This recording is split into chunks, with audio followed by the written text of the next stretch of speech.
Hello friend दोस्तों, स्वागत है आपको हमारे चैनल पर। आपकी फेवरेट सीरियल घूमी किसी की प्यार में चल रहा है हाई वोल्टेज ड्रामा, जहां पर वमानिका को अश्विनी ये सभी लोग सुबह की पूजा की तैयारियों की बारे में डिस्कशन कर लेते हैं कि इसको क्या करना है और सुबह 4 बजे भी उठना है। तो दूसरी तरफ यहाँ पर 4 बजते ही सही यहाँ पर अपना सामान देखती है कि देवयानी भी उठ गई है और दोनों ही अपनी सही के ब्रीफ केस ले जाकर गार्डन में छुपा देती है ताकि वो चुपके से पूजा के बाद नहीं निकल सके। और वो दोनों काफ़ी खुश होते हैं। अश्विनी बार बार देख रही होती है लेकिन उसे कहीं नज़र नहीं आ रहा होता क्योंकि कितनी आवाज़ हो रही होती है, लेकिन पता नहीं क्या हो रहा होता है और वो बेचारी समझ नहीं पाती है कि कोई यहाँ पर है।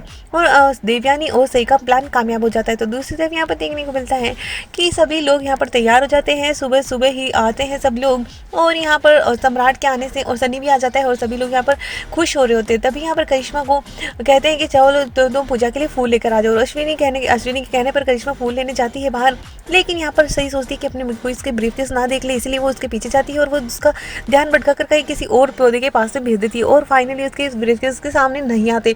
तो वहीं पर सनी भी घर आता है और उसे देखकर सभी खुश हो जाते हैं और कहता है कि इस बार सारी घर की खुशियाँ लौट आई है क्योंकि सम्राट वापस जो लौट आया है।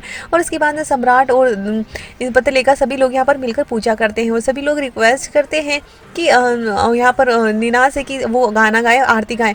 और सम्राट बार बार कह रहा होता है लेकिन वो कहते नहीं अभी नहीं, लेकिन फिर सही के कहने पर वो आरती गाता है और सभी लोग साथ में पूजा करते हैं। इसके बाद में यहाँ पर सही और विराट भी साथ में पूजा करते हैं और अश्विनी कहती है इसकी मांग में सिंदूर तो भर, और विराट उसकी मांग में सिंदूर भरता है और सही काफ़ी ज़्यादा इमोशनल हो रही होती है। और लेकिन ये सब कुछ पतलिका को बिल्कुल पसंद नहीं आ रहा था और उसकी आंखों में आंसू ही आ जाते हैं और साफ झलक रहा होता है कि विराट और सही को देखकर वो कितनी जल रही होती हैं। और विराट और सही दोनों ही एक दूसरे के मन ही मन बातें करते हैं। तो विराट कहता है कि तुम्हें लगता है कि मैं तुम्हारी परवाह नहीं करता या तुम्हारी मुझे कोई कदर नहीं है, तुम्हारी कोई इंपॉर्टेंस नहीं है, लेकिन काश तुम मुझे समझ पाती।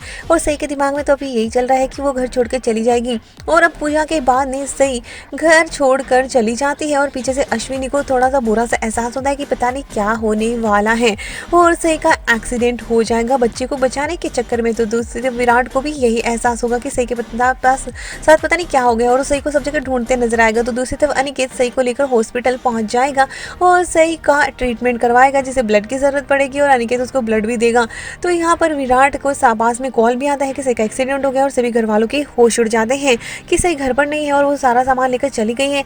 और काफी तगड़ा झटका लगता है कि सही ने एक बार फिर से घर से भागने की कोशिश की। अब देखना इंटरेस्टिंग होगा कि सही और विराट का मिलन कैसे होता है इस एक्सीडेंट के बाद।